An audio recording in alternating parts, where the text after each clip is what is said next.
युद्ध विराम का ऐलान हुआ, दुनिया ने जश्न मनाया और फिर इजराइल बमबारी करना शुरू हो गया।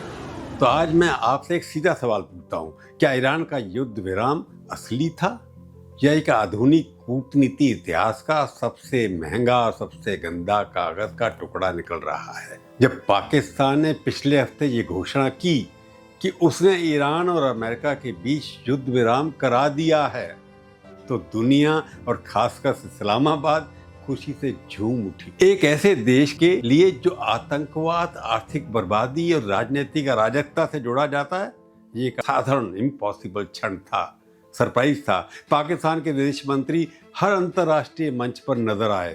प्रधानमंत्री शहबाज शरीफ की वाशिंगटन ने बहुत तारीफ की। 48 घंटों के बीच पाकिस्तान सबसे बढ़िया और महत्वपूर्ण डिप्लोमेसी का खिलाड़ी बन गया।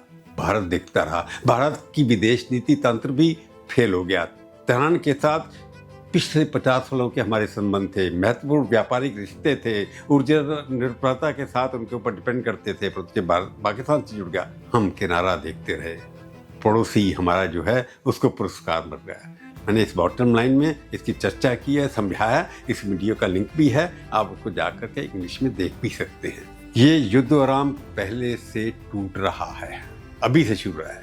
मैं ये रिकॉर्ड करने जा रहा हूँ। इजरायली जेट लेबनान पे ईरानी ठिकानों पर भी हमले कर रहे हैं, हिजबुल्लाह के बमबारी की चपेट में है और ईरान के रेवोल्यूशनरी गार्ड ने संकेत दिया है कि वे खुद को अमेरिका समझौता बंधा नहीं मानते। पाकिस्तान ने जो युद्ध विराम कराया, उसमें वास्तव में कराया कि नहीं कराया, ये वह सवाल है जो मायने रखता है। युद्ध विराम के लिए जो दो शर्तें होती हैं, सभी पक्षों की सहमति हो और वो टिका रहे। ईरान, अमेरिका, युद्ध विराम, यदि हम इसे वास्तविकता में सच मान लें तो इजराइल ने कभी इस पर सहमति नहीं दी। इजराइल के प्रधानमंत्री नेतन्याहू ने स्पष्ट कह दिया है कि इजराइल की सुरक्षा गणनाएं, उनकी प्रायोरिटीज अमेरिका की डिप्लोमेटिक कैलेंडर के अधीन नहीं हैं। जब अमेरिका युद्ध विराम कहता है, इजराइल उससे नकार कर रहा है, उसमें अवसर देख रहा है, एक ऐसा अवसर जब ईरान पर हमला किया जाए, जबकि वह डिप्लोमेसी के रूप से बाध्य हो, यानी कि एग्रीमेंट अनाउंस किया है, उसके अंतर्गत वो कमिट करे, जबकि तेहरान जवाबी कार्रवाई नहीं कर सकता। ये अंडरस्टैंडिंग है, बिना समझौते के तोड़े हुए, जिस पर उसने अभी हस्ताक्षर किए हैं या नहीं किए, वो क्लेम करते हैं कि हमने किए। तो ये युद्ध विराम नहीं है, ये एक जाल है और पाकिस्तान मुस्कुराते हुए उसमें लगता है चला गया है। शहबाज शरीफ बाद में पता लग गया उनको। पाकिस्तान गर्व से नया शांति दूत अब इस जाल को रियल टाइम में काम करते हुए देख रहा है या नहीं। ईरान ने कह दिया हम पार्टिसिपेट नहीं करेंगे।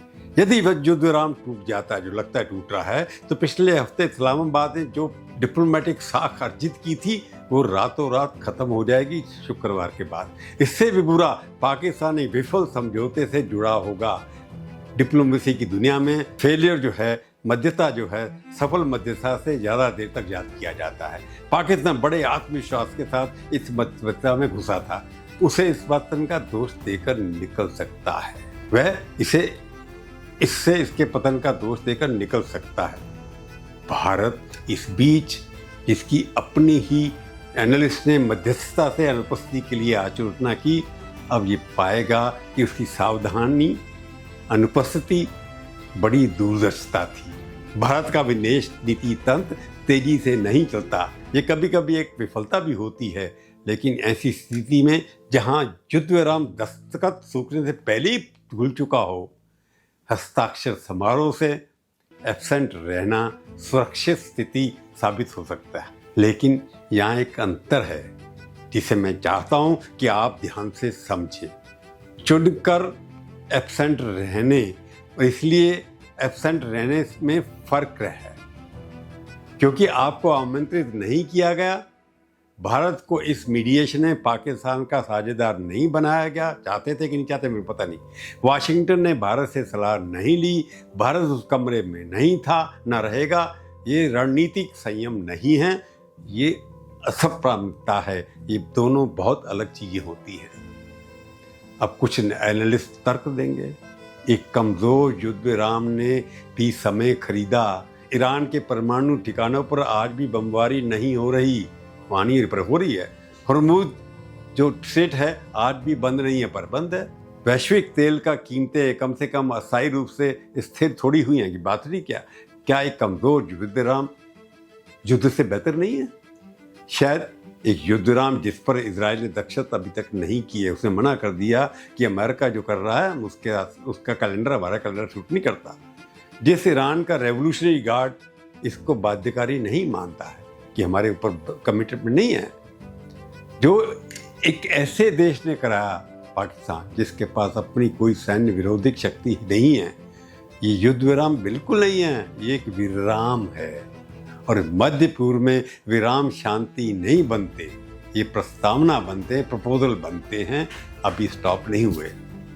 तो आज हम कहाँ खड़े हैं? 3 बातें स्पष्ट होती जा रही हैं। पहली, ईरान युद्ध विराम का एक तय तथ्य नहीं है, फैक्ट नहीं है, एक जारी काम है, वर्क इन प्रोग्रेस, और शायद ये सप्ताह भी ना टिके। इजराइल की गणना नहीं बदली, ईरान के रेवोल्यूशनरी गार्ड का आंतरिक दबाव नहीं बदला, कंस्ट्रक्शन जो कंस्ट्रक्टिव संघर्ष हल नहीं हुआ। जो झगड़ा चल रहा है उसके अंदर आप कैसे करेंगे, वो सिर्फ स्थगित हुआ है अगर ये आगे बढ़ता है। दूसरी बात, पाकिस्तान का डिप्लोमेटिक प्राइड जो था का ये क्षण उसके इतिहास का सबसे छोटा हो सकता है। यदि युद्ध विराम टूटता है तो इस्लामाबाद की प्रतिष्ठा की भारी कीमत चुकाएगा। पाकिस्तान की शांति दूत के ऊंचाई जो पिछले हफ्ते इतनी निर्णायक लग रही थी, कारगिल के बाद पाकिस्तान की सबसे महंगी डिप्लोमेटिक भूल साबित हो सकती है। तीसरी, भारत अभी भी झटके से उबर रहा है। विदेश नीति का तंत्र, रणनीति समुदाय, थिंक टैंक सब इस बात को पचाने की कोशिश कर रहे हैं कि पाकिस्तान ने उस क्षेत्र में भारत को पछाड़ा जब भारत के गहरे संबंध, लंबा इतिहास और लंबे आर्थिक हित हैं। इस चिंतन ने एक रणनीति निकलनी चाहिए। ये हमारे लिए वेकअप कॉल है, केवल टिप्पणी नहीं। भारत उस क्षेत्र में दर्शक होने का खर्च नहीं उठा सकता जहां उसके अस्तित्व का आर्थिक हित इन्वॉल्व है। हॉर्मुज़ स्ट्रेट जो है, भारत का 85% तेल वहां से गुजरता है। यदि ये सीज़फायर टूट जाता है और हॉर्मुज़ का खतरा बना रहता है, भारत मदद के लिए पाकिस्तान के पास नहीं जा सकता। भारत को खाड़ी में अपनी खुद की कूटनीतिक संरचना करनी चाहिए, भारतीय हितों पर बनी हो, भारतीय लाभ पर आधारित हो, भारतीय की उपस्थिति पर टिकी हो, अमेरिकन गारंटियों पर नहीं। दोस्ती मतलबी है वहाँ के लोग, पाकिस्तान की गुडविल पे नहीं, हम उसके इशारे पर नहीं चल सकते। जो युद्ध विराम टिकता है वो शांति है, जो युद्ध विराम टूटता है वो बस एक लंबा युद्ध की शुरुआत हो जाती है। ईरान में आज हम जो देख रहे हैं वो किसी संघर्ष का अंत नहीं है, ये उसकी नई शक्ल दिखाई रही है। वो बहुत पावरफुल होता दिखाई दे रहा है। ऐसा छोटा सा कंट्री जिसने अमेरिका को बोना कर दिया, अभी ऐसा लगता है। और भारत को तय करना होगा तत्काल कि वह आगे क्या भूमिका निभाना चाहता है। कल की बॉटम लाइन जो इंग्लिश में जिसका लिंक लगा हुआ है उसको देखें। हॉर्मुज़ का टोल जो लगेगा, जिसको $2 मिलियन लेंगे, पाकिस्तान का मध्यस्थता का दाव और भारत को आगे क्या करना चाहिए, पूरा विश्लेषण वहाँ है। लिंक यहाँ भी नीचे रखा है। मेरे चैनल को सब्सक्राइब करें, इस वीडियो को देखें और अपनी टिप्पणियाँ लिखें, अच्छी या बुरी, मीठी या कड़वी।